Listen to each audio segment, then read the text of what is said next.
நம்ம இந்த வீடியோல இன்னைக்கு என்ன பார்க்க போறோம்னா, டிஎன்பிஎஸ்சி குரூப் 2 மெயின்ஸ்ல கரண்ட் அஃபேர்ஸ்ல உள்ள ஒரு சின்ன ஒரு விஷயம். தகைசால் தமிழர் விருதுன்னு சொல்லிட்டு தமிழக அரசு போன வருடம் 2021 ஒரு விருதை அறிமுகப்படுத்தியிருந்தாங்க. அந்த விருதை பத்தி தான் நம்ம பார்க்க போறோம்.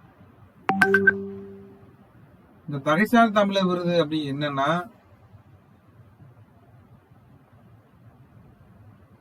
தமிழ்நாடு மற்றும் தமிழர்களின் வளர்ச்சிக்காக பங்காற்றியவர்களை பெருமைப்படுத்தும் வகையில், அதாவது தமிழ்நாடு மற்றும் தமிழர்களின் நலன் வளர்ச்சிக்காக பங்காற்றியவர்களை பெருமைப்படுத்தும் வகையில் தமிழக அரசு சார்பில் இந்த தகைசால் தமிழர் விருது வழங்கப்பட்டு வருகிறது. ஸோ தமிழ்நாட்டுக்கும் தமிழர்களின் வளர்ச்சிக்காகவும் பங்காற்றியவர்களை பெருமைப்படுத்துற வகையில இந்த விருது வழங்கப்படுகிறது. இந்த விருதை இந்த வருஷம் யார் வாங்கியிருக்காங்கன்னா, இந்திய கம்யூனிஸ்ட் கட்சியின் மூத்த தலைவர் நல்லகனு அவர்கள் தேர்வு செய்யப்பட்டிருக்காங்க. அவரு தான் இந்த விருதை பெறார். உண்மையிலே ஒரு மிகச்சிறந்த ஒரு மாமனிதர் தான் சொல்லணும். ஒரு அவ்வளவு எளிமையா இருப்பாரு, எல்லாட்டையும் நல்லா பழகுவாரு. கரெக்டா இந்த விருதுக்கு தேர்வான நபர் தான், கரெக்டான நபர் தான் இவர். அப்படி ஒரு பண்பாளர், நல்ல ஒரு அரசியல்வாதின்னு சொல்றதை விட இவரை ஒரு நல்ல ஒரு மனிதநேயமிக்க மனிதர்னு சொல்லலாம். அந்த அளவுக்கு ஒரு மனிதர். இந்த விருது போன வருஷத்துல இருந்து அறிமுகப்படுத்தியிருக்காங்க. இந்த போன வருஷம் யார் வாங்கினான்னா, மார்க்சிஸ்ட் கம்யூனிஸ்ட் கட்சியை சேர்ந்த மூத்த தலைவரான என் சங்கரையாவுக்கு ஃபர்ஸ்ட் விருது கொடுத்திருக்காங்க. இவரு ஒரு நல்ல ஒரு மனிதர் தான். இவருக்கு முதல் தடவை விருது கொடுத்திருக்காங்க. ரெண்டாவது விருது இவர் வாங்கியிருக்காங்க, நல்லகனு தேர்வு பெற்றிருக்காங்க. முதல் வாங்கினவர் மார்க்சிஸ்ட் கம்யூனிஸ்ட் கட்சி, ரெண்டாவது வாங்கினவர் இந்திய கம்யூனிஸ்ட் கட்சி. இந்த நல்லகனுவை ஏன் தேர்வு செஞ்சிருக்காங்க அப்படின்னு பார்த்தோம்னா, இளம் வயதிலேயே பொது வாழ்க்கையில் ஈடுபட துவங்கினார்.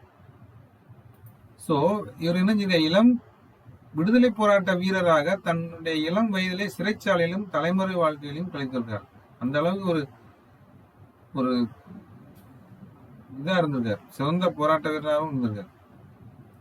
ஏழை எளிய மக்களுக்காக குரல் கொடுத்து சமூக நல்லிணக்கத்தையும் சுற்றுச்சூழலையும் காத்துல தொடர்ந்து பாடுபட்டு வர்றார். இதெல்லாம் இவர் கடைசி வரைக்கும் கடைபிடிச்சிட்டு இருக்கார். மேலும் தன்னலமற்ற அரசியல்வாதியாக தமிழ்நாட்டிற்கும் தமிழின வளர்ச்சிக்கும் பெரும் பங்களிப்பை அளித்து வரும் நிலையில் இந்த விருதுக்கு இவர் தேர்வு செய்யப்பட்டிருக்கார். இந்த விருதுக்கான எவ்வளவுன்னா, இந்த விருதோட சேர்த்து 10 லட்ச ரூபாய் அமௌண்ட், அதுக்கு பாராட்டு சான்றிதழ் காசோலையா கொடுக்குறாங்க. இந்த விருதை சுதந்திர தின 75வது சுதந்திர தினத்தின் போது முதல்வர் ஸ்டாலின் அவர்களால் வழங்கப்பட்டது.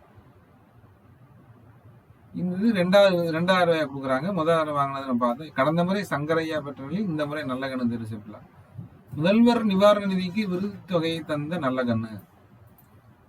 இவர் என்ன செஞ்சிட்டாருன்னா, தகைசால் தமிழர் விருதுக்கான 10 லட்ச ரூபாய் காசு பாராட்டு பத்திரத்தையும் வாங்கிட்டு உடனே பெற்றுக்கொண்ட நல்ல ரூபாய் 5000க்கான காசோட சேர்த்து இவர் எக்ஸ்ட்ரா ஒரு 5000 சேர்த்து முதல்வரோட பொது நிவாரண நிதிக்கு இந்த தொகையை தருவதாக அவர் அறிவித்தார். அவர் அறிவிச்சது உடனே இந்த அறிவிப்பு அனைவரையும் நெகிழச் செய்தது. ஸோ அப்ப எப்பேற்பட்ட மனிதர், அவருக்கு இந்த விருது சரியான விருதாக தான் இருக்கும் அப்படிங்கிறதுல நாம் எல்லாரும் நம்புவோம். அனைவருக்கும் நன்றி, வணக்கம்.